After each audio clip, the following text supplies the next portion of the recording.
میرے انتہائی قابل احترام امت کے قائدین، اس کام کے مقاصد کو، اس کام کے تمام مقاصد کو اگر مد نظر نہ رکھا گیا اور یہ عوام الناس کے صرف کلمہ نماز صحیح کرنے کی ایک تنظیم یا ایک وقتی مدرسہ سمجھا گیا، تو یہ نبوت کے مقصد بعثت سے اور صحابہ کرام کی نقل و حرکت اور جان فشانی سے ہٹ کر ایک نئی چیز سمجھی جائے گی۔ حالانکہ اس کام کا مقصد یہ نہیں تھا، اس کام کا مقصد یہ نہیں تھا کہ مدارس سے اور دینی شعبوں سے ہٹ کر کوئی ایک ایسی جماعت تیار کی جائے یا کوئی ایسا نظم قائم کیا جائے جس سے عوام الناس کا کلمہ نماز درست ہو جائے۔ یہ اس کام کا مقصد نہیں تھا۔ اس کام کے استخفاف کے لیے اتنا کافی ہے، اس کام کے استخفاف کے لیے اتنا کافی ہے کہ اس کے تمام مقاصد کو مد نظر نہ رکھا جائے۔ اس کام کے استخفاف کے لیے اتنا کافی ہے کہ اس کام کے تمام مقاصد کو مد نظر نہ رکھا جائے۔ خدا کی قسم، جتنے مقاصد محمد صلی اللہ علیہ وسلم اس دعوت کی محنت کے لیے لے کر آئے ہیں اور جتنے مقاصد پر آپ کے صحابہ مجتمع تھے، اس کام کے ذریعے وہ تمام مقاصد مطلوب ہیں۔ یہ اصل بات ہے۔ جب کام کو دین کے کسی شعبے کے معارض سمجھا جائے گا، یا جب کام کرنے والے اس دھوکے میں، اس فتنے میں پڑ جائیں گے کہ ہمارا کام تمہارے کام سے مختلف، ہمارے مقاصد تمہارے مقاصد سے مختلف، اس تعارض کا نتیجہ سوائے تباعد اور فتنوں کے پیدا ہونے کے اور کچھ نہ ہوگا۔ عام طور سے تعارض ہوتا ہے تفاضل کی وجہ سے۔ تفاضل ہوتا ہے اپنے کام کو افضل، دوسرے کے کام کو مفضول سمجھنے کی وجہ سے۔ اس لیے بنیادی بات یہ ہے کہ امت میں تعلیم اور تعلم کے حلقے کو، امت میں تعلیم اور تعلم کے حلقے کو اتنی وسعت دینا کہ ایک فرد امت بھی، چاہے وہ کسی شعبے کا ہو، ایک فرد امت بھی اپنے دین سے جاہل نہ رہے، یہ اس کام کا اصل مقصد ہے۔ یہ اس کام کا اصل مقصد ہے۔ تعلیم اور تعلم کو اتنی وسعت دینا، تعلیم اور تعلم کو اتنی وسعت دینا کہ امت کا ایک فرد بھی، خواہ وہ وزارت سے لے کر ایک ادنا تجارت تک کسی شعبے میں رہتا ہو، وہ اپنے دین سے جاہل اور ناواقف نہ رہے۔ یہ اصل مقصد ہے کام کا۔ نعوذ باللہ، حاشا وکلا، کوئی ایک ایسا گروہ، کوئی ایسی جماعت بنانا مقصود نہیں ہے جس کے بارے میں یہ کہا جائے کہ یہ دین کے ٹھیکیدار ہیں، یہ دین کے ذمہ دار ہیں، انہی کے ذریعے دین قائم ہو رہا ہے۔ نہیں، بلکہ امت کے اجتماعی طور پر اس طریقہ محنت اور امت کے اجتماعی طور پر ان تمام مقاصد پر جمع ہو جانا جو محمد صلی اللہ علیہ وسلم اور آپ کے صحابہ کے سامنے مقاصد تھے، بس یہ پورے دین کی حیات کا بنیادی ذریعہ ہے۔ اس لیے سب سے پہلی بات یہ عرض کرنی ہے کہ دعوت اللہ، اس کو دین کے کسی شعبے کے لیے حارج اور معارض کبھی نہیں سمجھنا چاہیے، بلکہ ہمیشہ معاون سمجھنا چاہیے، مقابل کبھی نہیں سمجھنا چاہیے۔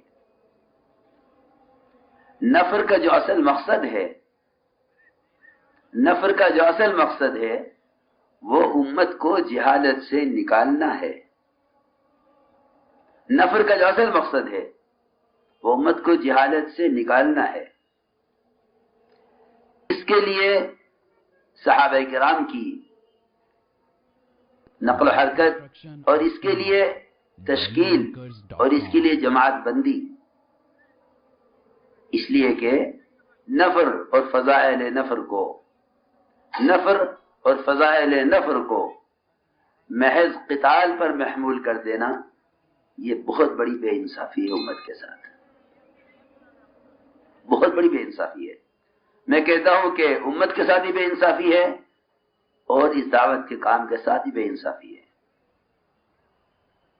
نفر کے فضائل کو محض قتال پر محمول کر دینا دونوں کے ساتھ دونوں کے ساتھ ناانصافی ہے، امت کے ساتھ بھی ناانصافی ہے، اور اس امت کو نیابتاً جو محمد صلی اللہ علیہ وسلم سے کام ملا ہے اس کام کے ساتھ بھی ناانصافی ہے۔ کسی عارض پر مستقل کو محمول کرنا، اس کو عقل قبول نہیں کرتی۔ نفر کا جو اصل مقصد ہے وہ علم کو وسعت دینا اور امت کو جہالت سے نکالنا، یہ نفر کا اصل مقصد ہے، کیونکہ نبی کی بعثت کا مقصد ہی یہی ہے۔ اللہ نے لفظ بعث کے ساتھ تعلیم اور تزکیے کو جوڑا ہے، لفظ بعث کے ساتھ تعلیم اور تزکیے کو جوڑا ہے۔ هو الذی بعث فی الامیین رسولا منہم یتلو علیہم آیاتہ ویزکیہم ویعلمهم الکتاب والحکمہ وان کانوا من قبل فی ضلال مبین۔ اس ضلال و جہالت سے امت کو نکالنا یہ بعثت کا اصل مقصد ہے، اور یہی امت کے نفر کا اصل مقصد ہے۔ اس لیے اللہ رب العزت نے قرآن میں صاف طور پر کہا ہے ما کان المؤمنون لینفروا کافہ، یہ تو مناسب نہیں ہے کہ یہ سب کے سب یک بار کی نکل جائیں۔ تفاسیر کو دیکھ کر یہ اچھی طرح واضح ہوتا ہے، تفاسیر کو دیکھ کر اچھی طرح واضح ہوتا ہے کہ یک بار کی نہ نکلنا، یک بار کی سب کا نکلنا اس لیے نامناسب ہے کہ اس سے علماء، فقہاء، ائمہ، دین کے کسی بھی شعبے کی خدمت کرنے والے مراد ہیں، دین کے کسی بھی شعبے کی خدمت کرنے والے مراد ہیں۔ اس لیے فرمایا ما کان المؤمنون لینفروا کافہ، کہ یہ مناسب نہیں ہے علماء کے لیے کہ وہ سب کے سب ایک بار کی نکل جائیں۔ یہ نہیں فرمایا کہ سب نہ نکلیں، یہ فرمایا سب ایک بار کی نہ نکلیں۔ کیوں؟ ان کے ذمہ دین کے جو شعبے دیے گئے ہیں ان شعبوں میں آنے والوں کی طلب کا پورا کرنا یہ ان کے اوپر سب سے اہم ذمہ داری ہے۔ میں اس کام کرنے والے سے کبھی اتفاق نہیں رکھا جو دل کے کسی کو گوشے میں اس بات کا خیال بھی رکھتا ہو کہ اس وقت کا یہ تقاضا اہم ہے، ان کو اپنا مدرسہ چھوڑ کر نکل جانا چاہیے۔ میں ایسے شخص سے کبھی اتفاق نہیں رکھتا، اس لیے کہ قرآن خود اس کا انکار کر رہا ہے، تو کسی کی کیا مجال ہے کہ وہ دین کے کسی شعبے سے امامت، خطابت، تعلیم، تدریس، تصنیف، تالیف اور اس سے بڑھ کر امت کو صحیح رخ پر لانے کے لیے افتاء کے شعبے کی ذمہ داری کہیں سے کبھی چھوڑ دے، یہ ممکن نہیں ہے۔ ایک صاحب نے مجھ سے اس کا ذکر کیا کہ بے طلب بندوں میں طلب پیدا کرنے کے لیے، بلکہ میں صراحتاً عرض کر دوں کہ ایک صاحب سالہ کا واپس جا رہے تھے، میں نے کہا کہ خدا کے لیے اگرچہ تم اپنی مسجد میں ہی تعلیم کا حلقہ قائم کرو، اسے میں فضائل کی تعلیم کو نہیں کہہ رہا ہوں، اس لیے کہ فضائل کی تعلیم تبلیغ میں تعلیم کا صرف ترغیب کی حد تک یہ تعلیم کا منتہا ہے، ورنہ تبلیغ میں تعلیم کا مقصد پورے دین کی تعلیم دینا ہے، پورے دین کی تعلیم دینا ہے۔ یہ بھی خیال غلط ہے کہ تبلیغ میں تو بھائی صرف فضائل کی تعلیم تک ہماری کوشش ہے، نہیں، بلکہ یہ تو ایک اللہ کے وعدوں کے یقین کی تجدید جس کو صبح شام تازہ کرنا ہے، اور اللہ کے دین کے حاصل کرنے کا شوق پیدا کرنا، یہ اصل تعلیم کا مقصد ہے، فضائل کی تعلیم کا، ورنہ اصل مقصد یہ ہے۔ میں نے عرض کیا انسان والوں سے کہ میرا دل چاہتا ہے کہ آپ اپنی مسجد کی سطح سے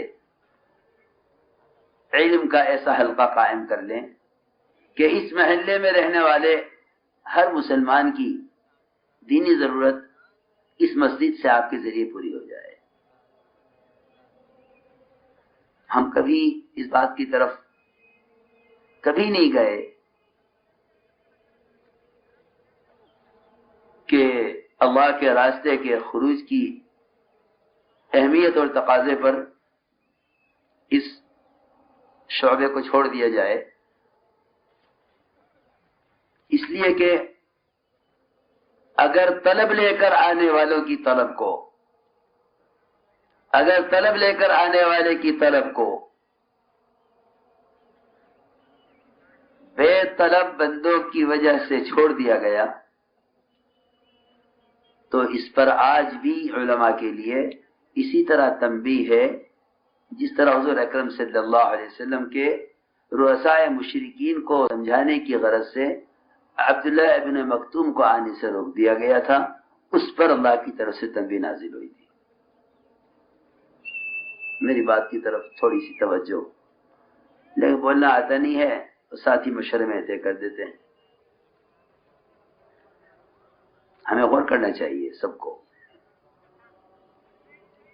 اس عباسہ کے نزول کا جو اصل سبب، تو علماء زیادہ جانتے ہیں، میں تو نہیں جانتا، لیکن اس عباسہ کے نزول کا جو اصل سبب ہوا وہ طلب لے کر آنے والوں کو روک دیا گیا، ان کو مؤخر کر دیا گیا، اور رؤسائے مشرکین کو سمجھانے کے لیے آپ نے ان کے لیے ایک وقت طے کر دیا۔ اس پر عباسہ نازل ہوئی ہے۔ میں عرض کر رہا تھا کہ سب کا ایک بار کی نکل جانا یہ تو مناسب نہیں ہے۔ یہ نہیں فرمایا کہ سب نہ نکلیں، بلکہ یہ فرمایا سب ایک بار کی نہ نکلیں۔ ایسا کیوں نہیں کرتے؟ نفر من کل فرقۃ منہم طائفۃ لیتفقہوا فی الدین، کہ ان کی جماعت کا ایک حصہ وہ اللہ کے راستے میں نکلے۔ وَلْيُنذِرُوا قَوْمَهُمْ إِذَا رَجَعُوا إِلَيْهِمْ لَعَلَّهُمْ يَحْذَرُونَ، یہ سوچنے کی بات ہے کہ نفر سے ان کی تحذیر مؤثر ہو جائے گی، نفر سے ان کا ڈرانا مؤثر ہو جائے گا۔ اس تحذیر کو مؤثر بنانے کے لیے ان سے کہا جا رہا ہے کہ آپ نکلیں اور واپس آ کر مقامی لوگوں کو ڈرائیں۔ جو لوگ حضور اکرم صلی اللہ علیہ وسلم کی صحبت میں نکلا کرتے تھے، اس خروج کے زمانے میں جتنا احکام نازل ہوتے تھے، واپس آ کر ان لوگوں کا سب سے پہلا کام یہ تھا کہ نہ نکلنے والوں کو بتلائیں کہ اس زمانے میں کیا احکام نازل ہوئے ہیں، اس زمانے میں کیا احکام نازل ہوئے۔ یہ اصل نفر کا مقصد تھا، بلکہ 70 قراء صحابہ کو چنا گیا جو قرائے صحابہ کہلاتے ہیں، علماء صحابہ، ان کو چنا گیا اور چن کر حضور اکرم صلی اللہ علیہ وسلم نے باوجود اطمینان نہ ہونے کے، باوجود اہل نجران کی طرف سے اندیشہ ہونے کے، لیکن آپ نے یہ نہ فرمایا کہ جس کو سیکھنا ہوگا یہاں آ جائے گا۔ میں درمیان میں ایک بات کہتا چلوں، جس میں طلب ہوگی خود آ کر سیکھ لے گا۔ یہ مجھے جو ملا مشرکین کی طرف سے جملہ ملا ہے، صحابہ کی طرف سے جملہ نہیں ملا۔ یہ ذرا سا بہت گہرائی سے غور کرنے کی چیز ہے۔ جس میں طلب ہوگی خود آ جائے گا، آپ کو پھرنے کی کیا ضرورت ہے؟ یہ جملہ کسی صحابی سے کہیں ثابت نہیں ہے، کہیں نہیں ملے گا۔ کسی صحابی سے کہیں یہ جملہ ثابت نہیں ہے۔ یہ جملہ اگر ثابت ہے تو مشرکین کی طرف سے یہ بات آئی کہ اے محمد صلی اللہ علیہ وسلم، آپ اپنی بات کو لے کر پھرا مت کریں، ہمارے حلقوں میں نہ آیا کریں، آپ اپنی جگہ بیٹھیں، آپ کی بات ہم مانتے ہیں کہ حق ہے، روایت ہے، ہم مانتے ہیں آپ کی بات حق ہے، لیکن آپ اپنی بات کو کہنے کے لیے مجلس میں نہ آیا کریں۔ حالانکہ اس مجلس میں مسلمان اور غیر سب مشترک بیٹھے ہوئے تھے۔ یہ کہا مشرکین نے کہ جو طلب لے کر آپ کے پاس آئے، آپ صرف اس کو سمجھائیں، اس کو اپنی بات بتائیں، لیکن آپ سب کے پاس دعوت لے کر جائیں، یہ نہ کیا کریں۔ تو میں عرض کر رہا تھا کہ نفر کے لیے جو تشکیل ہے وہ سب سے زیادہ اہم، جس کی ہر وقت ضرورت ہے۔ قتال تو عارض ہے، اکثر غزوات میں قتال نہیں ہوا اور اکثر سرایا میں قتال نہیں ہوا۔ اکثر غزوات میں قتال نہیں ہے، اکثر سرایا میں قتال نہیں ہے۔ قتال کے مواقع صحابہ کی نقل و حرکت میں کم ملیں گے، تعلیم اور تعلم اور دعوت دے کر اپنے ماحول میں لانے کے مواقع زیادہ ملیں گے۔ اس لیے کہ ہدایت مقصود ہے، وہ مقصود زیادہ ملے گا، مقصود زیادہ ملے گا، ہدایت مقصود ہے۔ جو چیز مقصود بالذات ہے وہ غالب ملے گی، اور قیاس بھی یہی کہتا ہے کہ جو چیز مقصود بالذات ہوتی ہے وہ غالب ہوتی ہے، کیونکہ آدمی اسی کا متلاشی ہے۔ اس لیے حضور اکرم صلی اللہ علیہ وسلم نے 70 صحابہ اپنے صحابہ میں سے چنے اور اہل نجران کے مطالبے پر آپ نے روانہ کیے۔ ان سب کو قتل کیا گیا، سب نہتے تھے، ان میں کسی کا بھی ارادہ قتال کا نہیں تھا، ان کا نکلنا اس مقصد کے لیے تھا ہی نہیں، ان کا نکلنا صرف اس لیے تھا کہ یہ ہدایت پر آ جائیں۔ وہ دھوکے سے لے گئے اور بہانہ یہ بنایا کہ ہم اسلام آ گیا، علم نہیں آیا ہے۔ میرے عزیز دوستو اور بزرگوں، نقل حرکت کا جو اصل مقصد تھا وہ یہ احیاء جمیع ما جاء به النبی صلی اللہ علیہ وسلم، یہ اصل نفر کا مقصد ہے۔ اس لیے حضور اکرم صلی اللہ علیہ وسلم نے اپنے لائے ہوئے علم کی مثال بادل سے دے کر اور امت کی مثال زمین سے دے کر یہ ایک ایسی مثال قائم کر دی ہے جو صرف آپ کے لیے نہیں بلکہ آپ کے ہر وارث کے لیے ہے، آپ کے ہر وارث کے لیے ہے۔ اور علماء آپ کے وارث ہیں، علماء آپ کے وارث ہیں، علماء آپ کے وارث ہیں۔ یہ مثال آپ کے ہر وارث کے لیے ہے کہ آپ کے دعوے علم کی مثال بادل سے دی گئی اور امت کی مثال زمین سے دی گئی ہے۔ زمین حرکت نہیں کرتی ہے، زمین حرکت نہیں کرتی ہے، بادل حرکت کرتے ہیں۔ زمین میں جمود ہے، بادلوں میں حرکت ہے۔ زمین میں استغنا ہے، بادل طالب ہے، علماء طالب ہیں، امت مطلوب ہے۔ زمین میں یعنی جمود اور بادلوں میں حرکت، بلکہ ایک صاحب کہنے لگے کہ ہم کنویں کی طرح ہے میرے کرنا، اللہ نے تمہیں بڑی رفعت دی ہے۔ ہمارے ایک دوست ہے، ایک جگہ سے فارغ ہو کر آئے، مجھ سے کہنے لگے کہ ہم تو کنویں کی طرح ہیں، جسے لینا ہوگا کنواں پیاسے کے پاس آتا ہے، کنواں پیاسے کے پاس نہیں جاتا۔ میں نے کہا یہ مثال آپ کی زبان سے مجھے اچھی نہیں لگی، کیونکہ مجھے یہ مثال کہیں سنت میں یہ مثال ملی نہیں، مسنون مثال جو آپ پر فٹ آتی ہے بے اعتبار عالم ہونے کے۔ میرے دوست تھے تو بے تکلفی میں بات کر لی، میں نے کہا مسنون مثال جو آپ پر فٹ آتی ہے وہ بادل والی مثال فٹ آتی ہے، کنویں کی مثال مجھے کہیں ملی نہیں ہے۔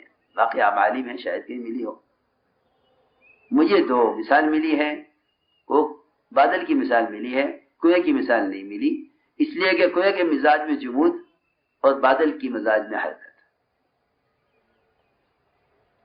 کنویں کے مزاج میں جمود اور بادل کی مزاج میں حرکت۔ اس لیے میرے عزیز محترم دوستو، یہ نقل و حرکت اور علماء کی اس میں اس لیے سخت ضرورت ہے تاکہ ایک جماعت سے لے کر ایک ملک تک ہماری جماعتوں کی نقل و حرکت کا یہ ایک انتہائی ابتدائی مرحلہ ہے کہ کوئی جماعت 4 مہینے کسی ملک میں کام کر کے آ جائے، یہ ایک انتہائی ابتدائی مرحلہ ہے۔ اصل مقصد جماعتوں کی نقل و حرکت سے سارے عالم میں علمی مراکز کا قائم کرنا اور وہاں کے اہل خیر حضرات کو اس فریضے کی طرف متوجہ کرنا، یہ ہماری جماعتوں کا، میں تو ساتھیوں سے بھی کہتا ہوں، خود بھی کبھی ہدایت دیتا ہوں بین جامع جماعتوں کو، تو کہتا ہوں کہ اگر تم وہاں علمی مراکز کے قائم کرنے کی بنیاد ڈال کر نہیں آئے تو تم جا کر واپس آ گئے ہو، امت کے جہالت سے نکلنے کا کوئی انتظام نہیں کر کے آئے ہو۔ میں عرض کرتا ہوں نکلنے والی جماعتوں سے کہ جس مسجد میں تمہارا قیام ہوا ہے، اگر تمہاری کوشش سے اس مسجد میں قرآن کا مکتب شروع نہیں ہوا تو تم امت کو ترغیب دے کر آئے ہو، تعلیم دے کر نہیں آئے ہو۔ کیا انتظام کیا، کیا کر کے آئے؟ اگر تم نے اس پورے علاقے کے جہالت سے نکلنے کا، اس کا انتظام اور انتظام کرنے والوں کو اس خیر کی طرف اور اس فریضے کی طرف متوجہ نہیں کیا تو کچھ نہ کر کے آئے، صاف بات ہے۔ اس لیے سب سے بنیادی مقصد وہ یہ ہے کہ ملک و بیرون ملک ایسے علمی مراکز اور مدارس قائم ہوں، اس لیے کہ جب تک علم امت کو تعلیم دینے کا نظام مدارس کے ہوتے ہوئے مساجد کی سطح پر نہیں آئے گا، میں قسم کھا کر کہتا ہوں امت کی جہالت کا کوئی علاج اور ان کے مرض کا کوئی مداوا نہیں ہوگا، کچھ نہیں ہو سکتا۔ علم وہ تھا ہی مسجد کی سطح سے، علم تھا ہی مسجد کی سطح سے۔ مسجد میں ذکر کے حلقوں سے تسبیحات کہیں نہیں ملے گی۔ آپ ذرا صحابہ کی سیرت اٹھا کر دیکھیں، آپ کو ذکر کے حلقوں میں، ذکر کے حلقوں سے مراد مساجد میں علم کے حلقے ملیں گے، یہی ذکر کے حلقے ہیں، یہی اصل ذکر کے حلقے ہیں، یہی اصل ذکر کے حلقے ہیں، علم کے حلقے ہی اصل ذکر کے حلقے ہیں۔ اگرچہ اس زمانے میں لوگ یہ سمجھتے ہوں کہ اجتماعی ذکر کا حلقہ اس سے مراد ہے جس کو فرشتے اپنے پرس آسمان تک گھیر لیتے ہیں، ورنہ آپ روایتوں میں دیکھیں گے تو ذکر میں بہت وسعت ملے گی۔ ذکر اللہ کے نام کا یہ انفرادی تھا، اور تذکرے اس کے احکام کے مساجد میں یہ اثر علم کے حلقے تھے۔ میں ضرور بات عرض کرنا چاہتا ہوں کہ جب تک مساجد کی سطح سے علم کے حلقے قائم نہ ہوں اس وقت تک ایک ایک فرد کے عقائد کی درستگی، اس کے فرائض، اس کو فرائض کی تعلیم اور اس سے متعلق جس شعبے میں وہ رہتا ہے اس سے متعلق دین اس تک نہیں پہنچایا جا سکتا۔ میں چھوٹی سی مثال دے کر عرض کرتا ہوں، چھوٹی سی مثال۔ بڑے بڑے اسپتال ہیں، بہت بڑے بڑے اسپتال ہیں۔ یہ اسپتال 5000 بیڈ کا ہے، یہ اسپتال 3000 بیڈ کا ہے، یہ اسپتال 2000 بیڈ کا ہے۔ ہوا کرے لیکن اگر ہر محلے میں کلینک نہیں ہے، یہ ان کے سر کے درد کا علاج نہیں کر سکتے۔ میں کچھ کہنا چاہتا ہوں، مثال کے طور پر کر رہا ہوں، جب تک محلے میں کلینک نہ ہو، امت کے جو امراض ہیں وہاں تو وہ جائے گا جس کی ضرورت وہاں کے درجے کی ہے۔ جب تک علم مسجد کی سطح پر نہیں آئے گا اس وقت تک امت میں جو جہاد نظر آ رہی ہے یہ ختم نہیں ہوگی، اور اس کی دو وجہ ہیں۔ ان علمی مدارس اور علمی مراکز سے جو متخرجین نکلتے ہیں، جب تک ان کو مدارس سے مساجد کی طرف معمور کر کے، جب تک ان متخرجین کو مدارس سے مساجد کی طرف معمور کر کے، متعین کر کے نہیں بھیجا جائے گا، اس وقت تک متخرجین اپنی ذمہ داری کو نہیں سمجھیں گے۔ دینی مدارس یہ علم کے سمندر ہیں، ان سے فارغ ہونے والے متخرجین فضلاء یہ بادلوں کی طرح ہیں۔ بادل معمور ہوتا ہے خشک زمینوں کی طرف، یہاں سے علم کو لینا اور جا کر برسنا، یہ ان کا کام ہوتا ہے۔ میں سال لگائے ہوئے علماء کو بہت تاکید کرتا ہوں واپس جانے کے وقت کہ پوری کوشش کرنا اس بات کی، اس چکر میں نہ رہنا کہ کوئی معقول تنخواہ ملے تو پڑھاؤں، اس لیے کہ جب علم کو امت تک پہنچانا سبب پر موقوف ہو جائے گا تو علم امت کے اس طبقہ تک محدود ہو جائے گا جن کے پاس سیکھنے کے اسباب ہیں یا جن کو سکھلانے کے لیے اسباب چاہیے۔ اس امت کو علم امت کی امانت کر کے دیا گیا تھا، اس امت کے علماء کو علم امت کی امانت کر کے دیا گیا تھا، اور یہ مزاج بنایا گیا تھا کہ کبھی علم کو بیچنا مت، اس کا مزاج بنایا گیا تھا۔ ابی بن کعب رضی اللہ تعالیٰ عنہ نے ایک بچے کو قرآن سکھلا دیا، اس کے باپ نے خوش ہو کر ایک کمان ہدیے میں دی۔ کمان جہاد کا ایک آلہ ہے،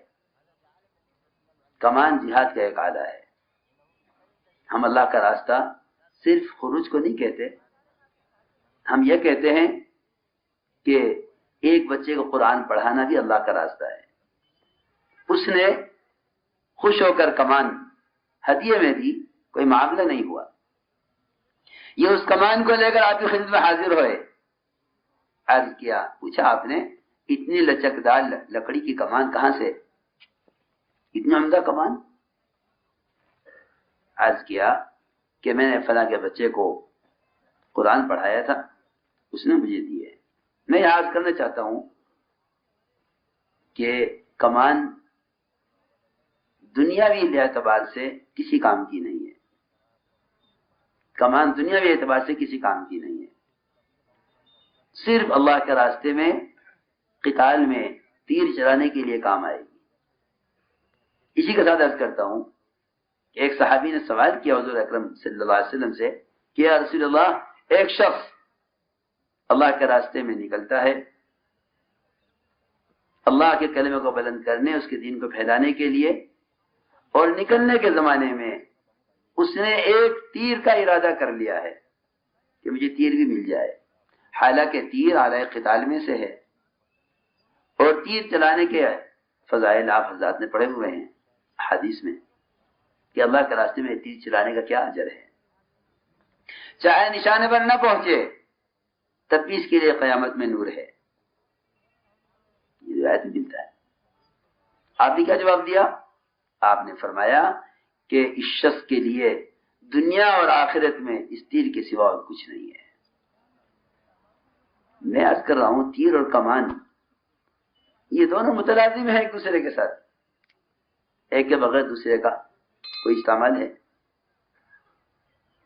ایک کے بغیر دوسرے کو استعمال نہیں ہے. تیر کمان دونوں ایک دوسرے کے ساتھ متلازم ہیں.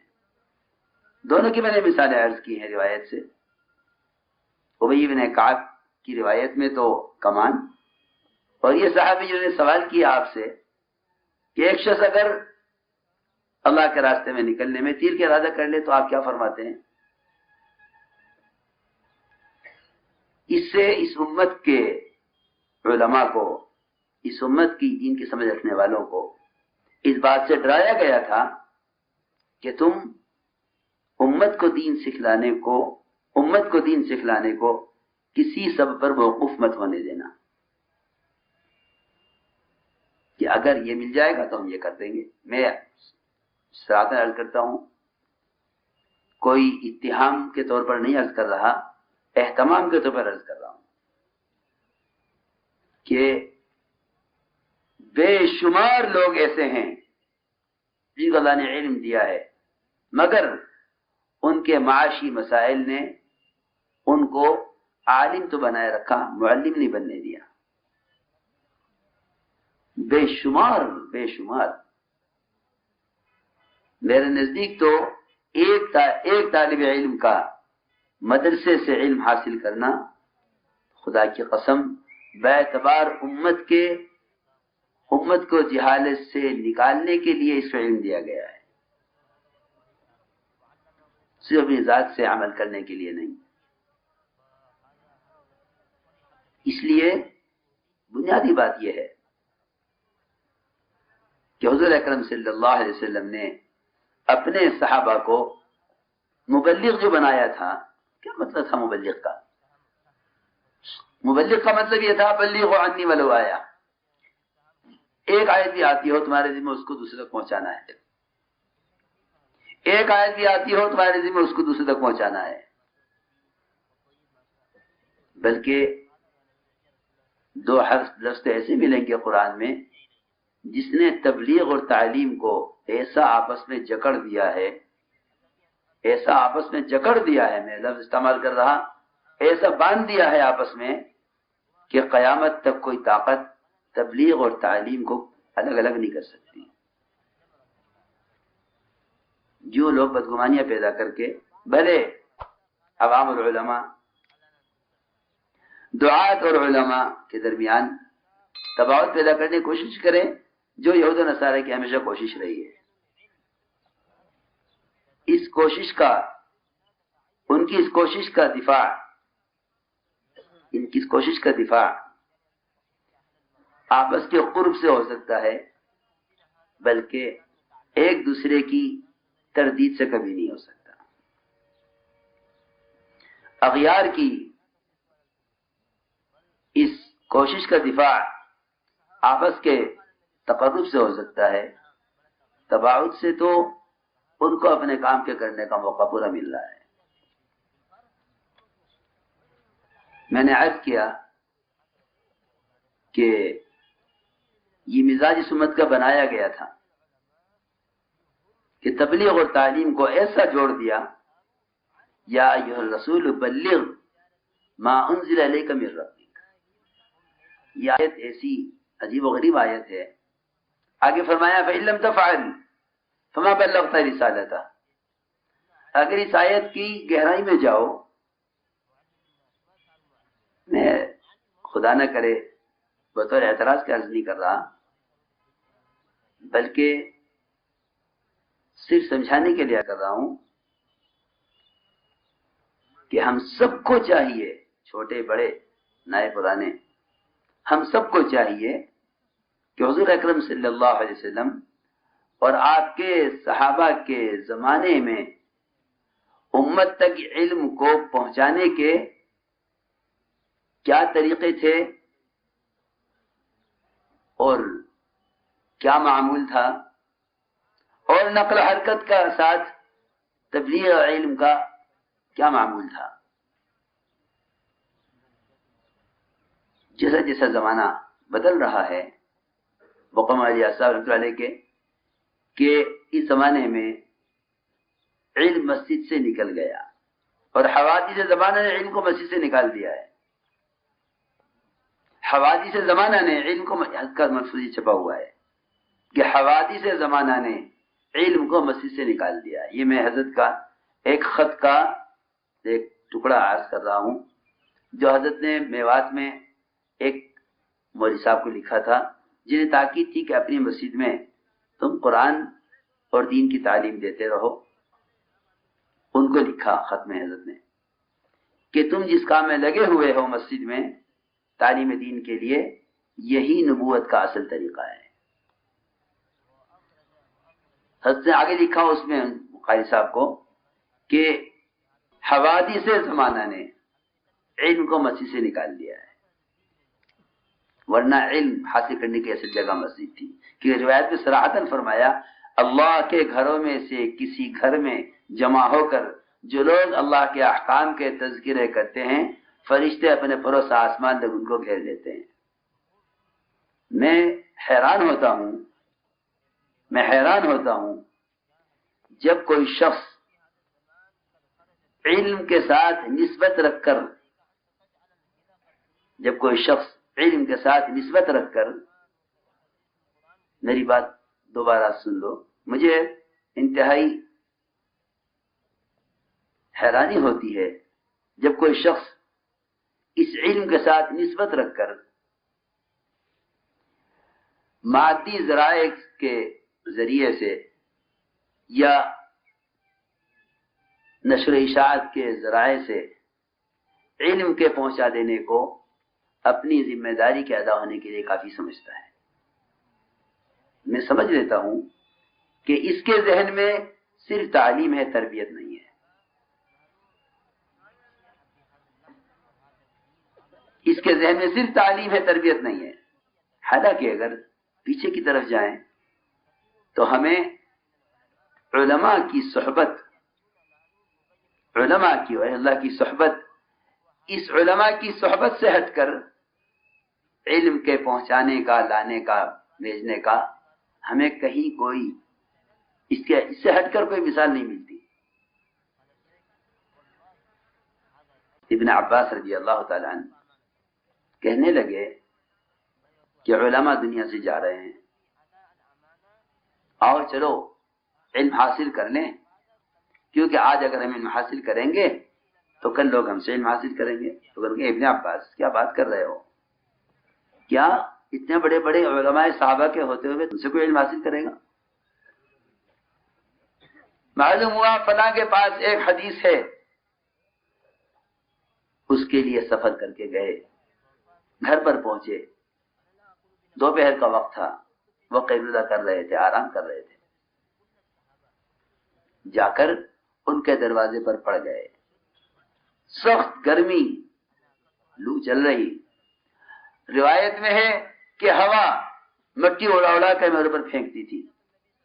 میں چوکھٹ پر سر رکھے اس انتظار میں رہا، ایک حدیث پڑھانے والا، اس سے ایک حدیث حاصل کرنی ہے، صرف ایک حدیث، یہ کب سو کر اٹھے گا؟ میں اس کا انتظار کرتا ہوں، جب یہ اٹھیں گے تو ان سے حدیث معلوم کر کے واپس جاؤں گا۔ تو خود فرماتے ابن عباس رضی اللہ تعالیٰ عنہ، جس آدمی نے یہ کہا تھا کہ ابن عباس اتنے علماء صحابہ کو ہوتے ان سے کون علم حاصل کرے گا، فرماتے ہیں میں نے ابن عباس رضی اللہ عنہ کے پاس جب ان کے تلامذہ کا ہجوم دیکھا تو میں نے کہا کہ یہ آدمی ہم سے زیادہ عقل مند نکلا۔ میں اس ساری بات سے صرف انداز کرنا چاہتا تھا کہ اس زمانے کے جتنے بھی آلات اور ذرائع ہیں ان کو علم کی تبلیغ اور تعلیم کے اعتبار سے متبادل سمجھنا انتہائی درجے کی غلطی ہے. انتہائی درجے کی غلطی ہے. اس لیے کہ بات کا پہنچانا تعلیم نہیں، تبلیغ نہیں ہے، بلکہ تربیت کے ساتھ تعلیم دینا یہ اصل تعلیم ہے. ان جدید آلات اور ذرائع نے امت کو علماء کی صحبت اور علم کے ماحول سے مستغنی کر دیا ہے. ایک صاحب سے میں نے اس کا سانہ بیان کیا تو کہنے لگے کہ جس کو سیکھنا ہوگا مدرسے میں آ جائے گا. تو میں نے پوچھا، میں نے کہا کہ آپ مجھے اس کا جواب دیں کہ کتنے آپ کی آبادی میں سے کتنی آبادی مدرسے میں سما سکتی ہے؟ کہنے لگے کہ جو عوام ہیں ان تک بات کے پہنچانے کا تو پھر کوئی راستہ نہیں ہے. ہم نے کہا ہم آپ کو عوام کے میدان میں اتارنا اسی لیے چاہتے ہیں تاکہ یہ عوام علماء کی صحبت سے علم حاصل کریں. اور اس کا کوئی راستہ نہیں ہے سوائے اس کے کہ امت دین کی تعلیم کے دینے میں متقدمین کے طریقوں کی طرف واپس جائے، بجائے مستشرقین اور متاخرین کیا بلکہ مبتدعین کے طریقوں کو اختیار کرنے کے سلف اور متقدمین کے طریقوں کی طرف جائے. عبداللہ بن مسعود رضی اللہ عنہ کا خود اپنا قول ہے، فرماتے تھے کہ علم حاصل کرتے رہنا متقدمین کے طریقے پر. میں یہ حیران ہو گیا، میں نے کہا جی یہ متقدمین کے امام اور یہ کہہ رہے ہیں علم حاصل کرو متقدمین کے طریقے پر، تو ان کے زمانے میں کون سا نیا طریقہ آ گیا تھا؟ بیان آپ کو پسند آیا ہو تو بیان کو لائک، شیئر اور چینل کو سبسکرائب کرنا مت بھولیے. کمنٹس میں اپنی رائے کا اظہار ضرور کیجیے. خیال یہ ہوا کہ ایسے نیک لوگوں کو بعد میں آنے والوں کا حال الہام ہو جاتا ہے. ایسے لوگوں کو بعد میں آنے والوں کا حال الہام ہو جاتا ہے. ہمارے لیے کہا تھا کہ دیکھو متقدمین کے طریقے پر علم حاصل کرنا، مبتدعین کے طریقے پر نہیں، متقدمین کے طریقے پر. اس لیے میں تو سمجھتا ہوں کہ یہ آلات اور ذرائع یہ سہولت کے لیے نہیں بلکہ علماء اور اہل اللہ کی صحبت سے مستغنی کرنے کے لیے ہیں. علماء اور اہل اللہ کی صحبت سے مستغنی کرنے کے لیے ہیں. اور اتنا ہی نہیں بلکہ مدارس کا وہ نورانی ماحول جس میں نمازوں کی نگرانی، جس میں طلباء کی دیکھ بھال، جس میں ان کو 100% اتباع سنت میں تعلیم کے دوران ڈھالنا، اور اتنا ہی نہیں ان کی تہجد، ان کی نماز سے پہلے بعد کی سنتوں کی سخت نگرانی کرنا. یہ ماحول یا مدارس میں مل سکتا ہے، یہ ماحول یا مساجد میں مل سکتا ہے. اس سے ہٹ کر اگر ہم یہ چاہیں کہ ان آلات و ذرائع کے ذریعے سے امت کی دینی ضرورت پوری ہو جاوے تو میرے دوستو یہ ہونے والی چیز نہیں ہے. اس لیے کہ جب تک امت علم مسجد سے نہیں لے گی، جس میں صراحتاً فرمایا کہ فرشتے اپنے پروں سے علم کا حلقوں گھیرتے ہیں اور اللہ ان سے بہتر مخلوق میں ان کا ذکر فرماتے ہیں. ابن عباس رضی اللہ عنہ یہاں تک فرماتے ہیں کہ ولا ذکر اللہ کا مطلب یہی ہے کہ اگر یہ علم کے حلقوں میں بیٹھ کر، اگر یہ مسجدوں میں علم کے حلقوں میں بیٹھ کر علم حاصل کریں تو اللہ ان کا ذکر فرشتوں کے درمیان کرے. یہ ہے ذکر اکبر. وہ تو یہ فرماتے ہیں ذکر اکبر یہ ہے کہ اللہ تعالی متعلمین کا ذکر کرے فرشتوں کے درمیان. بلکہ ہم تو یہاں تک بھی ترغیب دیتے ہیں اپنے مجمع کو کہ اگر کسی مسجد میں درس تفسیر ہو رہا ہے، اس کو اپنے لیے سب سے بڑی نعمت سمجھو. اس لیے کہ اس زمانے میں امت کی اجتماعی طور پر سب سے بڑی جہالت اور محرومی وہ یہ ہے کہ قرآن کو سمجھنا عوام کے لیے ضروری نہیں ہے. سمجھنا تو علماء کا کام ہے، عوام تو صرف پڑھا کریں. نہیں، یہ بات نہیں ہے. قرآن میں تدبر کا امر اور قرآن میں تدبر کا جو حکم ہے وہ امت کے لیے عام ہے. راسخین علم الگ ہیں. تدبر کا حکم اور حق ہر فرد امت کو ہے. اس قرآن کو سمجھ کر سن کر اگر غیر اسلام میں آ سکتے ہیں تو مسلمان کو قرآن سمجھ کر ہدایت میں بڑھنا کتنا ضروری ہوگا. اس لیے ایسے آسان ترجمے علماء نے کیے ہیں. اللہ جزائے خیر دے. مولوی بلال حسن ندوی کو میرے لیے ان کی تفسیر بہت پسند آئی، کیونکہ علماء کی ذمہ داری ہے کہ امت کو وہ چیز چھان کر دی جائے جس میں کوئی اختلاف اور شبہ نہ ہو. علمی اختلافات وہ ہمیشہ علماء کے درمیان رہیں. عوام تک علم کے پہنچنے کی دو صورتیں بہت ضروری ہیں. عوام تک علم کے پہنچنے کی دو صورتیں انتہائی ضروری ہیں جس کی ذمہ داری علماء پر ہے. کہ ایک تو امت کے پاس علم جائے، علم منقول، بالکل چھنا ہوا، متفق علیہ، مختلف فی مسائل امت کو نہ بتائے جانے. متفق علیہ مسائل امت، تمہیں یہ کرنا ہے. بس تمہاری سطح یہ نہیں ہے کہ یہ کرنا ہے یہ کرنا، تمہیں یہ کرنا ہے بس. ڈیلی مرکز. ہاں، اختلافی امور علماء کے درمیان، اتفاقی امور عوام کے درمیان، تاکہ یہ بجائے اختلاف پڑھنے کے یہ عمل پر پڑے. ایک بات. دوسری بات یہ ہے کہ امت تک علم کو پہنچانے والے، یہ بہت اہم بات ہے. میں تو یعنی اپنی بات کو اہم نہیں کہہ رہا ہوں، لیکن قرآن حدیث نے اس کو اہمیت دی ہے کہ علم اور علماء فریق نہ بنے. فریق اگر بن گئے تو جہالت میں ضد پیدا ہو جائے گی. میں آپ کو عرض کر رہا ہوں، جہالت میں ضد، جہالت اور ضد یہ لا علاج مرض ہے. جہالت ایک باعلاج مرض ہے. جہالت ایک باعلاج مرض ہے، ضد لا علاج مرض ہے. میری بات سمجھ میں آ رہی؟ مجھے اصل میں بولنا نہیں آتا. ماشاءاللہ بہت لوگ بولنے والے ہیں، بس یہی میری کمی ہے کہ بولنا نہیں آتا. ضد لا علاج مرض ہے.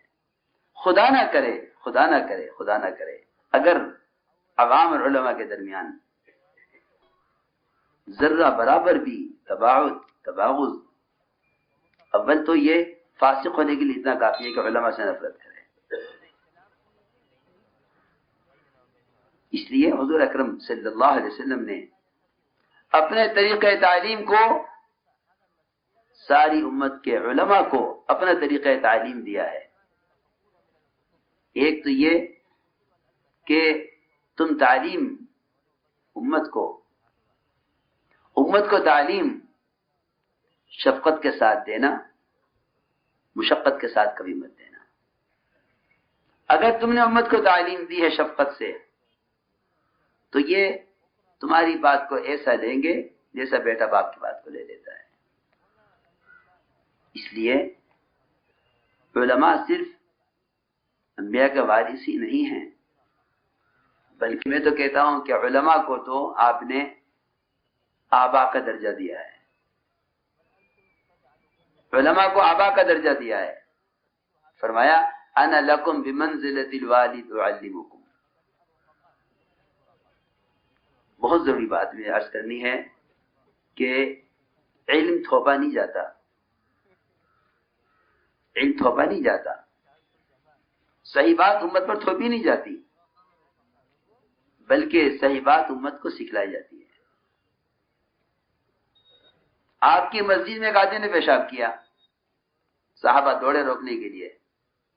فرمایا نہیں، تم نے غلط کیا ہے، یہ غلط نہیں کر رہا ہے، یہ جو کر رہا ہے یہ اس سے ناواقف ہے کہ مسجد اس کام کے لیے ہے، اس ناواقف کو واقف کرانا ہمارا کام ہے، اس کو پیشاب پورا کرنے دو۔ آپ کی اجازت سے مسجد کو ناپاک اس نے پورا کیا، ورنہ پیشاب شروع ہوتے روک دیا جاتا تو مسجد اتنی مقدار میں ناپاک نہ ہوتی۔ پیشاب کی تو عادت ہے کہ وہ یہاں کیا جائے گا تو بے کے وہاں جائے گا، وہ پخانہ نہیں ہے کہ ایک جگہ رہ جائے، وہ پیشاب ہے۔ عجیب بات ہے کہ بہنے والی چیز سے مسجد کو ناپاک کیا ہے۔ اس موقع پر ایک مسلمان کا مقام کی طرف متوجہ ہونا تھا، نہ کہ ایک مسلمان کے گناہ اور غلطی کی طرف۔ صراحتاً ہے روایت میں کہ ایک مسلمان کا مقام بیت اللہ سے اونچا ہے، مساجد ادنا ہے۔ اس کا احترام، اس کے محترم ہونے کا تقاضا یہ تھا کہ اس کو پیشاب کرنے سے روکا نہ جائے، اس کے محترم ہونے کا تقاضا یہ تھا کہ اس کو ڈرایا دھمکایا مارا نہ جائے، اس پر کوئی حکم نہ لگایا جائے کہ مشہور کر دو کہ آدمی فاسق ہے، اس نے مسجد میں پیشاب کیا ہے۔ نہیں، حضور اکرم صلی اللہ علیہ وسلم نے صحابہ کو روک دیا، اسے پیشاب پورا کیا، پھر اس کی غلطی کو چھوٹا کیا، نشر نہیں کیا بلکہ اس کی غلطی کو ہلکا کیا۔ فرمایا ایک ڈول پانی کا یہاں بہا دو، یہ تو میں کہہ رہا ہوں کہ غلط عمل کرنے والے کے ساتھ معاملہ ہوا۔ اس نے آپ کے طریقہ تعلیم کا قوم میں اعلان کیا، دیکھیے روایت میں، ما ضربنی ما قہرنی ما نہرنی، وہ اعلان کرتا جا رہا ہے، آؤ ان سے سیکھو، ان کے ہاں سکھانے کا طریقہ یہ ہے۔ اس لیے میں عرض کرتا ہوں کہ تعلیم تعذیب کے ساتھ ہے، تعذیب کے ساتھ نہیں ہے۔ جہاں تعذیب ہوگی وہاں تعذیب نہیں ہوگی، جہاں تعذیب ہوگی وہاں نہ تعلیم ہوگی نہ تربیت ہوگی۔ یہ تو عمل ہے پیشاب کرنے والے کا۔ آگے سوال، ایک صاحب نے آ کر سب سوال کیا، اے محمد صلی اللہ علیہ وسلم، میں کچھ سوالات کروں گا آپ سے، برا مت ماننا، کرو۔ سلمہ بدالت روایت میں، اللہ نے آپ کو رسول بنا کر بھیجا ہے؟ میں جی ہاں۔ اللہ نے حکم دیا ہے نماز پڑھنے کا؟ جی ہاں۔ ایسا معلوم ہوتا ہے کہ اگر کوئی غور کرے تو دیکھنے سے معلوم نہیں ہوگا کہ کون سائل ہے، کون مسئول ہے، کون معلم ہے، کون متعلم ہے۔ سخت یہ میں بات کی۔ اس سے آگے بڑھ کر ایک شخص نے آ کر عجیب سوال کیا، عرض کیا کہ یا رسول اللہ مجھے زنا کی اجازت دے دیجیے۔ اجازت کی طلب کرنے کا مطلب یہ بتلا رہا ہے کہ یہ زنا کی حرمت سے واقف ہے، جاہل نہیں ہے۔ میں کچھ عرض کر رہا، کوئی بات قابل اصلاح ہو تو فوراً روک دیجیے گا۔ ہاں، سوال انتہائی نامناسب سوال ہے، اسے نکال دو باہر، اسے یہاں کا ادب معلوم نہیں، اس کو سوال کرنا نہیں آتا۔ نبی سے پوچھ رہا ہے آ کر، نبی صبح شام بیان کر رہے ہیں زنا حرام ہے، آ کر کہتا ہے مجھے زنا کی اجازت دے دو۔ ایسے طالب علم کے ساتھ کیا معاملہ کیا جائے جو آ کر مفتی سے یہ کہے مجھے فلاں کبیرہ کی اجازت دے دیجیے؟ سوچے، اللہ اکبر۔ اسلوب بتایا تعلیم کا، فرمایا آپ نے یہ بتاؤ اگر یہ کام تمہاری بہن کے ساتھ، تمہاری بیٹی کے ساتھ، تمہاری خالہ کے ساتھ، تمہاری ماں کے ساتھ کوئی کرے تم برداشت کر لو گے کہ نہیں؟ ہرگز برداشت نہیں کروں گا۔ فرمایا جس کے ساتھ تم یہ کام کرو گے وہ بھی کسی کی خالہ، کسی کی بیٹی، کسی کی بہن، کسی کی ماں ہوگی۔ ساتھ ہی کہنے لگے آپ کے کی تعلیم کے اسلوب نے میرے دل میں ہمیشہ کے لیے زنا کی نفرت پیدا کر دی۔ اسلوب، یہ اسلوب خروج میں بھی ہے، یہ اسلوب مقام پر بھی ہے، یہ اسلوب مدرسے میں بھی ہے، یہ اسلوب مسجد میں بھی ہے۔ میں نعوذ باللہ اس زمانے کے تعلیم کے اداروں سے اختلاف کر رہا، یہ مراکز مطلوب ہے اپنی جگہ، یہ آدم سازی کے کارخانے ہیں، مدارس آدم سازی کے کارخانے ہیں۔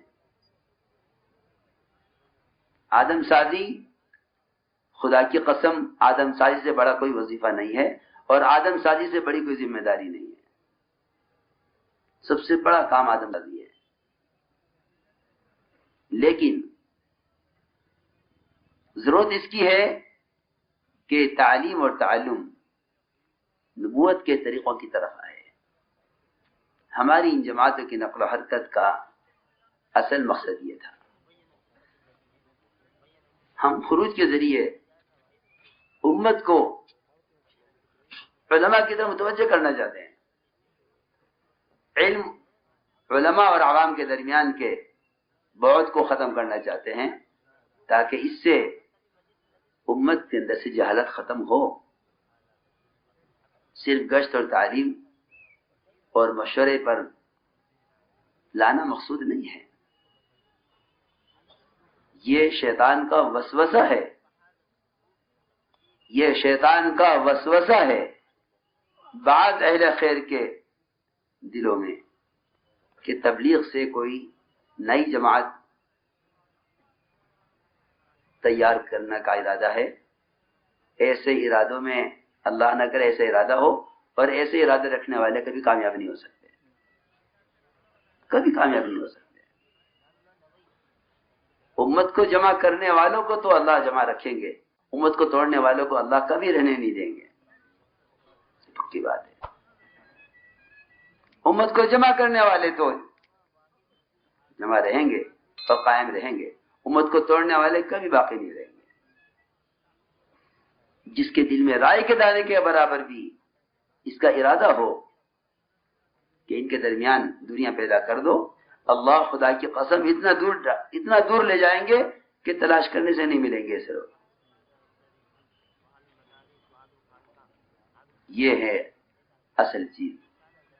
اس لیے میری عرض یہ ہے کہ کام اللہ نے اپنے فضل سے اصلاح پر پہنچا دیا۔ اس مجمع کو دیکھ کر، اس آنے والے مجمع کو دیکھ کر ہم سوچ سکتے ہیں کہ یہ ایک ملک کے سارے کام کرنے والے جمع نہیں ہوئے، ایک ملک کے سارے کام کرنے والے جمع نہیں ہوئے، کام ممالک میں پھیل گیا، امت حرکت میں آ گئی ہے۔ حضور اکرم صلی اللہ علیہ وسلم نے جماعت تیار فرمائی، جماعت بیٹھی ہوئی تھی، فرمایا گئی نہیں، عرض کیا کہ ہمارا امیر طے نہیں ہوا۔ اور یہ یقینی بات ہے کہ ایک چھوٹی سی جماعت بھی بغیر امیر کے نہیں ہو سکتی۔ آپ صلی اللہ علیہ وسلم امیر متعین کرنے کے لیے ایک ایک کے پاس گئے، الگ الگ بیٹھے، سب سے قرآن سنا، جس کا قرآن سب سے عمدہ تھا فرمایا کہ تم ان کے امیر ہو، فرمایا یؤمکم اعلمکم۔ میں ابھی چند روز پہلے کی بات ہے، نظام الدین میں مشورہ چل رہا تھا، تقریباً 250 کے قریب جماعتیں بیرون جانے والی، 250 جماعتیں بیرون جانے والی، اور تقریباً 200 جماعتیں ملیشیا سے آئی ہوئی تھی ملکوں میں جانے کے لیے۔ ملیشیا سے 200 جماعتیں آئی ہوئی تھی ملکوں میں جانے کے لیے۔ ہمارے مشورے والے، پیش کرنے والے جماعتوں کے، انہوں نے جماعت پیش کرتے ہوئے ایک صاحب کی زبان سے نکل گیا کہ اس جماعت کو کیسے بھیجے، اس میں تو کوئی انگریزی جاننے والا نہیں ہے۔ مجھے تو ایسا معلوم ہوا جیسے کوئی حادثہ ہو گیا ہو۔ میں نے کہا کیا؟ یہ دعوت کا کام انبیاء علیہ السلام کا، یہ اپنی سطح سے گرتے یہاں پہنچ گیا کہ اگر کوئی اس میں انگریزی والا ہوتا تو جماعت مکمل ہو جاتی۔ تمہیں خیال نہ آیا کہ اس میں کوئی عالم ہوتا؟ کتنی جماعتیں تم نے گزاری ہیں، صحیح ہیں، ٹھیک ہے، 150 جماعتوں کے لوگ بن گئے، تم نے کسی نے نہیں کہا کہ اس میں علماء نہیں ہے؟ ایک جماعت میں ایک انگریزی والا نہیں ہے تو تمہیں جماعت ناقص معلوم ہو رہی ہے۔ 200 جماعتیں بغیر علماء کے تم نے بنا دی. تو میں سے کسی نے کہا جماعتیں ساری ناقص ہیں. میری بات سمجھ میں آ رہی؟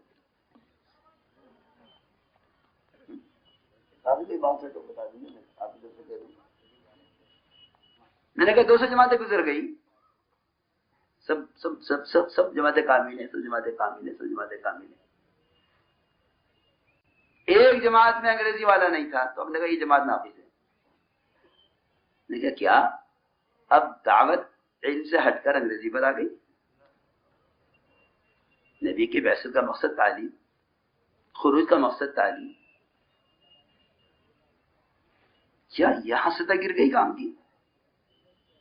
کہ کوئی پروفیسر اگر جماعت میں ہو تو جماعت مکمل ہے، اور کوئی عالم نہ ہو تو کوئی حرج نہیں ہے.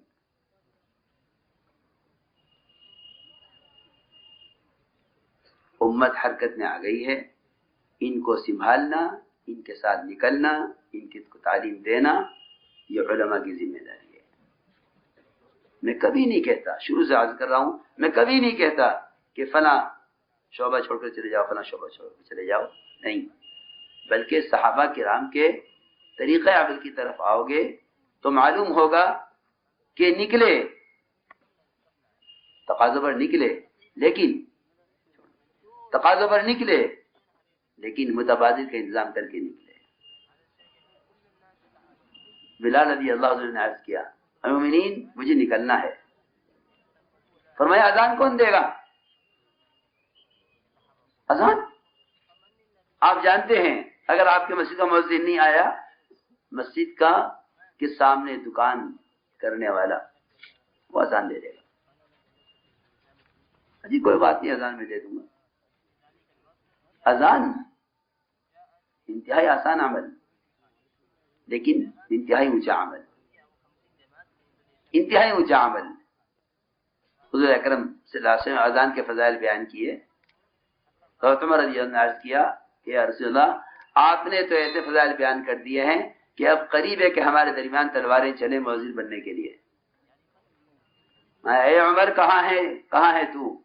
ہرگز ایسی بات نہیں ہے. ان قریب وہ زمانہ آنے والا ہے کہ اذان تم میں سب سے گھٹیا عمل بن کر رہ جائے گا.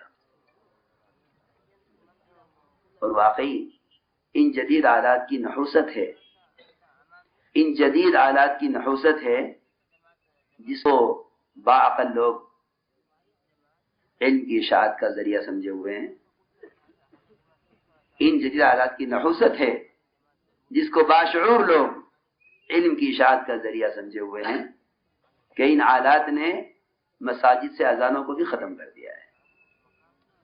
میں کوئی خیالی باتیں نہیں کر رہا، میں نے خود ایک مسجد میں نماز پڑھی ایک ملک میں. اذان ہوئی، اذان کے بعد ہماری عادت جہاں جاؤ وہاں کے امام سے ملو، مؤذن سے ملو، ملاقات کرو. پوچھا مؤذن صاحب کہاں ہے؟ اذان ہوئی ہے ابھی. کہ مؤذن اس پورے ملک کی کسی مسجد میں کوئی مؤذن نہیں ملے گا، نیٹ سے اذان ہوتی ہے. آپ دیکھیے پورے ملک کی مسجد میں کوئی مؤذن نہیں ملے گا. کون ان کو راتب دے، کون ان کو وظیفہ دے، کون ان کے بچوں کو رکھے، کون ان کے لیے کمرہ بنائے، کون ان کے ٹھکانے کا انتظام کرے، کون انہیں ہندوستان سے بلائے اذان دینے کے لیے، کون ان کو خرچہ کرے؟ ضرورت نہیں ہے. نیٹ لگا ہوا ہے، ساری مسجدوں میں نیٹ سے اذان ہوتی ہے. سوچئے جہاں تک مؤذن کی آواز جاتی ہے وہاں تک کی ساری مخلوق سے دعا مغفرت کرتی ہے. ایک عالم کی صحبت میں چل کر جانے والا مسئلہ پوچھنے کے لیے ساری مخلوق اس کے لیے دعا اور فرشتے کے پیروں میں پر بچھاتے ہیں. ختم. یہ سارے فضائل سامنے نہیں ہیں، صرف سہولتیں سامنے ہیں. تو میں نے عرض کیا کہ اذان بلال اذان کون دے گا؟ اس سوال یہ سوال بڑا عجیب سوال ہے. تمہارے ذمہ اگر دین کا کوئی بھی کام ہے، تمہیں نکلنا ہے، تم اس کے متبادل کا انتظام کرو. اذان جیسا عمومی کام، اذان جیسا آسان کام، وہ زمانہ جب اذان کے لیے خلفائے راشدین تمنا کرتے تھے. عمر رضی فرماتے تھے، حضرت عمر رضی اللہ تعالیٰ عنہ خلافت کے موسوم ہوتی مؤذن ہوتا. حضرت علی فرماتے تھے حسنین کے لیے میں نے اذان طے کرا لی ہوتی اللہ کے نبی سے. وہ زمانہ اذان کا جہاں مؤذن بہت مل جاتے، فرمایا نہیں بلال، مؤذن کا انتظام کرو. تیری اذان پر لوگوں کے روزے، تیری اذان پر لوگوں کی تہجدیں موقوف ہیں، اس لیے مؤذن معتمن ہے. مؤذن معتمن قابل اعتماد ہے، اس کی اذان پر روزہ بند ہوگا، اس کی اذان پر کھلے گا.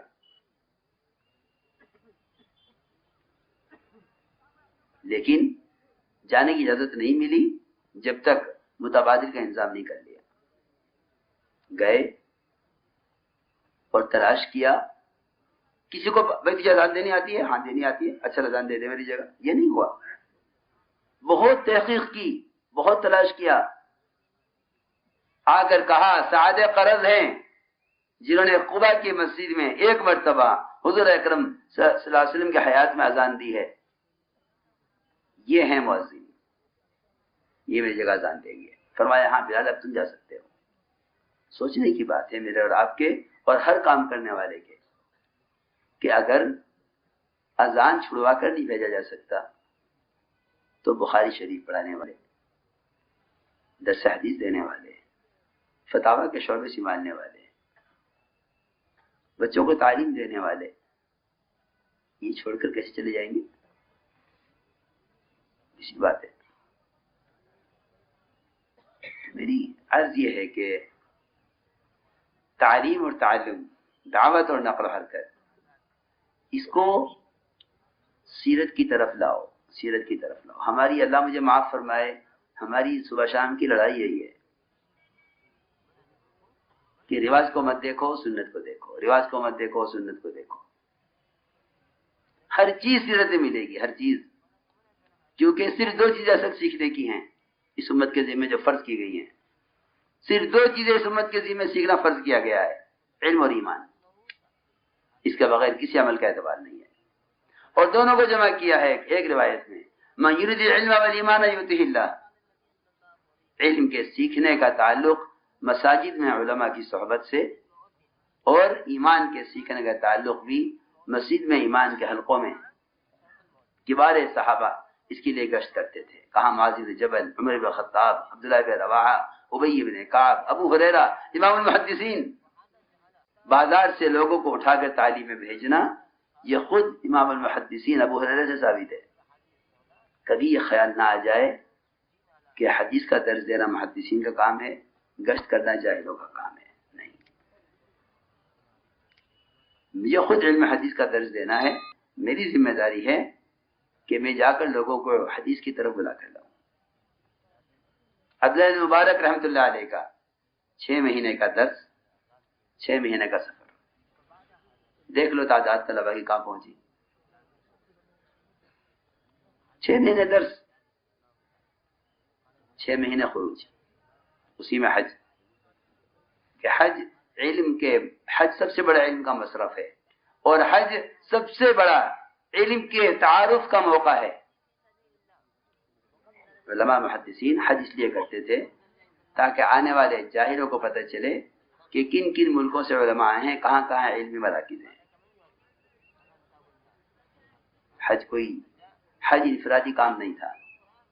اس زمانے میں تو امت کے حج کا جہالے کی طرف جانے کا سب سے بڑا سبب یہ ہے کہ حج کے قافلوں میں انہیں بہترین کھانے کھلانے والے، انہیں بہترین آرام کرانے والے، انہیں بہترین ساز و سامان دینے والے، ان کو بہترین ہوٹل میں ٹھہرانے والے ساتھ جائیں گے. یہ نہیں ہوتا حاجیوں سے کہ آپس میں سب جمع ہو کر ایک عالم کو ساتھ لے لیں کہ تو ہمیں حج کرا دیں. زندگی کا ایک فریضہ ہے، صرف زندگی کا ایک فریضہ ہے، ایک مرتبہ ادا کرنا ہے. اس کو بگاڑ کر آتے ہیں کیونکہ ان حجاج کے وفود میں علماء نہیں ہوتے. کروڑوں روپیہ وہاں کی آرام و راحت پر خرچ کر دیں گے، لیکن ایک عالم کو ساتھ لے کر جانے کا معمول نہیں ہے. میں تو حج کر چکا ہوں، میں تو پڑھا رہا ہوں، میں تو حج کر چکا. ارے تیرے علاقے سے اتنا بڑا قافلہ حج کے لیے جا، تجھے اس بات کا غم نہیں ہے کہ یہ حج ضائع کر کے آ جائیں گے اگر میں ساتھ نہ گیا؟ میں عرض کر رہا کہ نقل و حرکت، امت حرکت میں آ گئی ہے. ان کی تعلیم، تربیت، ان کے ساتھ رہنا، ان کے ساتھ چلنا. حضور اکرم میں نے عرض کر دیا ہے کہ آپ نے صحیح قرآن پڑھنے والے کو امیر بنا کر جماعت روانہ کی ہے. میرا عزیز دوستو، یہ عمومی کام ہے. عوام سے غلطیاں ہوں گی، ان کی غلطیاں حضرت القاری کی طرح ہیں. خدا کے لیے ان کو اگر لقمہ دینا ہے تو اللہ کے واسطے نماز کی طرح جماعت میں نکل کر لقمہ دو.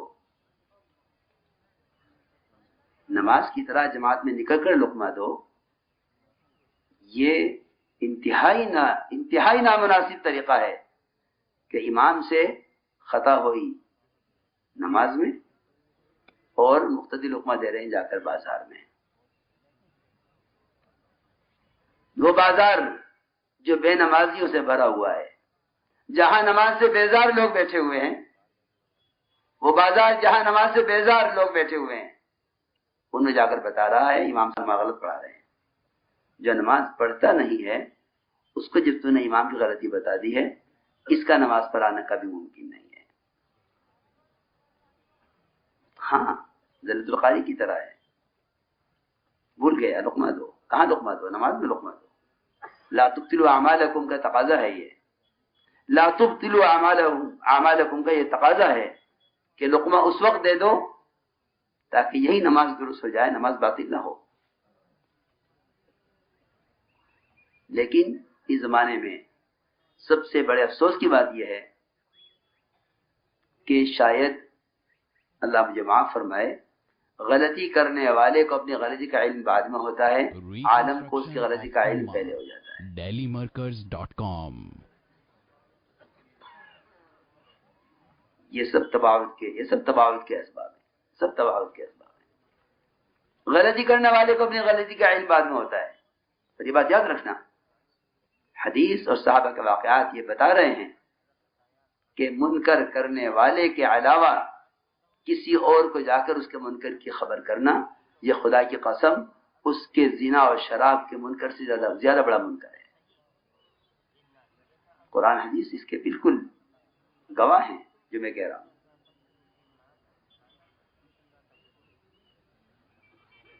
تو میں نے عرض کیا کہ امت حرکت میں آ گئی ہے.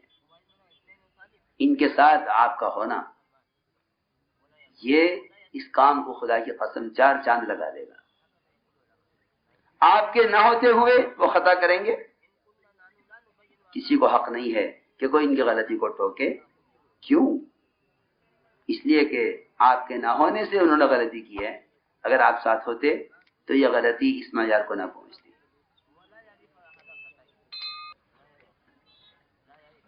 یہ تھی اصل میں صحابہ کرام کی اصل نقل و حرکت. تو میں نے 2 باتیں عرض کی تھی، علم اور ایمان. ان دونوں کا تعلق مسجد سے تھا. ہمارے یہاں گشت کا اصل مقصد ہے علم کے حلقوں پر گشت کر کے لوگوں کو جمع کرنا. مساجد میں تفاسیر کے درس ہوتے ہیں. ساتھیوں سے پوچھتے ہیں کہ کیا کر رہے ہیں؟ جو چیز مطلوب ہے وہ ہو رہی ہے. ہمارا تو گشت ہوتا ہے، بڑی اچھی بات ہے. ہم بیان کرتے ہیں، بڑی اچھی بات ہے. ہم مشورہ کرتے ہیں، بڑی اچھی بات ہے. تمہیں چاہیے سب سے پہلے جا کر علماء کی خدمت میں یہ عرض کرو کہ آپ کے لیے تفسیر کا جون سا وقت بھی مناسب ہو، آپ اس وقت اپنی تفسیر کا درس دیں اور ہم خود بھی شرکت کریں گے، ساتھیوں کو بھی ترغیب دیں گے.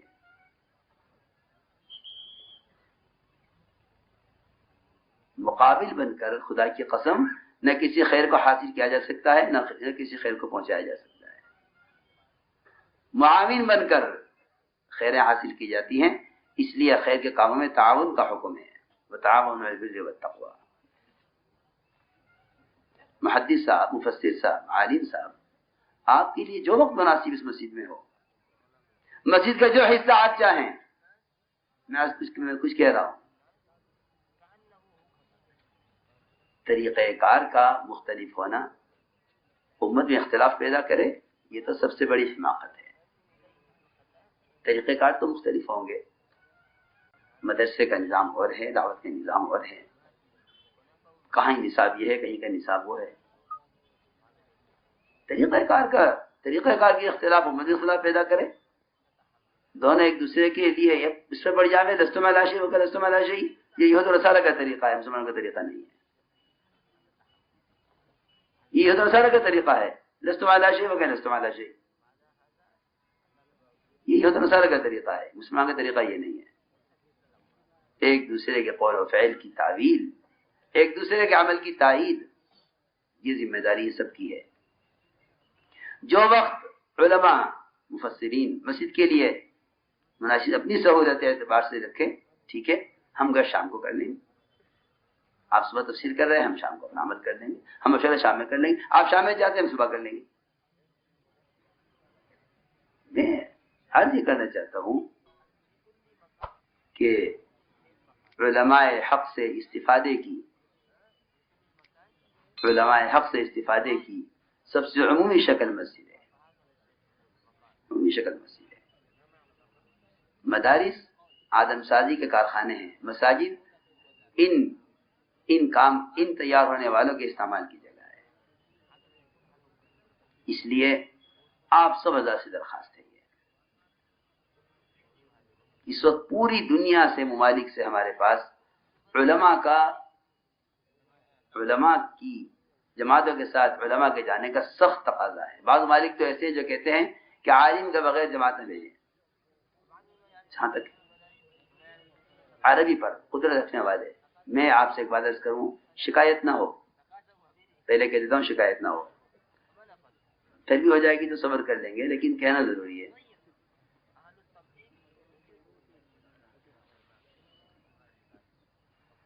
ہاں میں کیا عرض کروں، اگر علماء حضرات ان جماعتوں کے ساتھ ملک و بیرون ملک نہ پھرے تو ان کی صلاحیتوں کو دنیا کے لیے استعمال کیا جائے گا، کیونکہ اگر انہوں نے پھر کر امت کی جہالت کو دیکھ کر اپنے علم کے مصارف تلاش نہ کیے، جس طرح ایک مالدار آدمی غربا فقراء میں پھر کر اپنے مال کے مصارف دیکھتا ہے، اگر یہ نہ کیا تو یہ دنیا کے لیے استعمال ہوں گے۔ میں اپنے یہاں مسجد میں روانگی کے بعد اپنے گناہوں کی مغفرت کے لیے مصافحہ کر رہا تھا جماعتوں سے، کیونکہ ہمارا مصافحہ کوئی اعزاز کی چیز نہیں ہے، بلکہ گناہوں کی مغفرت کی غرض سے مصافحہ ہوتا ہے۔ ایک صاحب ایک انگریزی لباس میں تھے، میرے پاس سے جب مصافحہ کرنے لگے تو انہوں نے عربی میں بات کی، راضی ہوا، میں نے کہی ہے دیکھنے میں تو ہندوستانی لگ رہا ہے لیکن عربی میں کیوں بول رہا ہے؟ عربی میں السلام، انداز بھی عربی میں السلام کا، اور خیریت بھی عربی پوچھی، تو میں نے ہاتھ پکڑ کے وہیں بٹھا لیا، کرسی کے بعد یہاں بیٹھ جاؤ گی، میں اس سے بات کروں گا، باقی چلے گئے۔ میں نے کہا میں اردو، آپ اردو، عربی بولنے کی ضرورت تھی، لیکن پھر بھی آدمی اپنے اظہار علم کے لیے بھی کبھی بے موقع بول لیتا۔ تو میں نے عرض کیا کہ کیا بات ہے، کہاں سے؟ بتایا انہوں نے، ایسی استعداد، خدا کی قسم ایسی استعداد۔ مجھ کچھ دیر ان کے ساتھ بیٹھا، میں نے پوچھا، میں نے کہا کہاں ہو تم؟ انگریزی لباس میں، ننگے سر۔ کہنے لگے کہ میں ایک بڑے ہاسپٹل میں ملازم ہوں۔ کام کیا ہے آپ کا؟ کہنے لگے کہ وہ جو باہر کے لوگ آتے ہیں عرب کے، ان کی بیماریوں کا ترجمہ کرتا ہوں یہاں کے ڈاکٹروں کو۔ میں واقعی حیران ہو گیا، میں نے کہا اس کے باپ نے 8 سال اسے مدرسے اس لیے پڑھایا تھا۔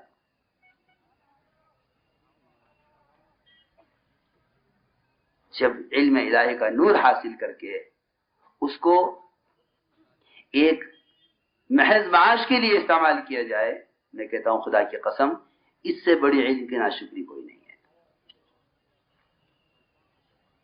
اس علم کے معاد کے لیے استعمال ہونے کی، اس علم کے معاد کے لیے استعمال ہونے کی بہتر شکل یہ ہے کہ چل پھر کر امت کی جہالت کو دیکھو، تاکہ علم کے مصارف اس طرح کھلے ہم پر، جس طرح ایک مالدار آدمی کے فقراء کے درمیان جانے سے اس پر مال کے مصارف کھلتے ہیں۔ بس آپ حضرات کو تاخیر ہو گئی ہے، میں معافی چاہوں گا، کیونکہ مولوی جمشید صاحب کی بات تھی، مجھے تو ملاقات کے لیے صرف آنا تھا، اس لیے ہماری آپ سے درخواست یہ ہے کہ ہم آپ سے مطالبہ کریں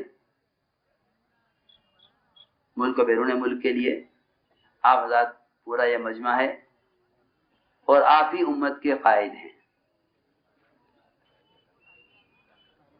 سال لگائے ہوئے جتنے علماء ہیں، سال لگائے ہوئے جتنے علماء ماشاءاللہ موجود ہیں، وہ دو مہینے کے لیے نظام الدین آئے، اور اس لیے آئے کہ سارے عالم میں جہاں جس وقت بھیجنا چاہیں ہم تیار ہیں،